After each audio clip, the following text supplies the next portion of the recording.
Hi, అందరూ బాగున్నారా? మేమైతే చాలా బాగున్నాము. ఈరోజు నేను పప్పుచారు ఉప్పు చేప అయితే ప్రిపేర్ చేస్తున్నాను అనమాట.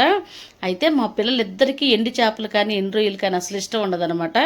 ఇవైతే మా ఇంటి దగ్గర వేరే ఆవిడ అమ్మటానికి వచ్చింది. ఇంకా చీలికి చేపలు ఇంకా పావు 50 రూపాయలు అంది. ఇంకా సర్లే అని చెప్పేసి నాకైతే తీసుకోవాలనిపించింది అనమాట. ఇంకందుకని చెప్పేసి తీసుకున్నాను. ఎప్పుడు తీసుకున్నా కానీ రొయ్యలు కడ్డీ చేపలు అయితే తీసుకుంటాను అనమాట. ఇంక ఈసారి చీలికి చేపలు కూడా ఉన్నాయి కదలే అని చెప్పేసి నేనైతే చీలికి చేపలు తీసుకున్నాను. పావు వచ్చేసి 50 రూపాయలు అంది. ఆ 50 రూపాయలకు కూడా 5 చేపలు వచ్చినాయి. ఇంకా సరేలే అని చెప్పేసి తీసుకుని కూడా 1 మంత్ అవుతుంది. ఇంక ఈరోజు పప్పుచారు చేస్తున్నాను కదా, దీని కాంబినేషన్ ఉప్పు చేప బాగుంటుందని చెప్పేసి ఇవాళ అయితే నేను ఉప్పు చేప ఫ్రై చేశాను. పప్పుచారు ఉప్పు చేప అయితే మాత్రం సూపర్గా ఉంటుందన్నమాట.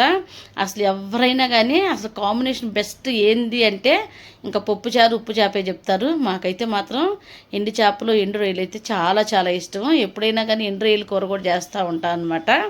ఓకే ఫ్రెండ్స్, నా వీడియో నచ్చితే లైక్ చేసి సబ్స్క్రైబ్ చేసుకోవటం మర్చిపోవద్దే. Bye bye.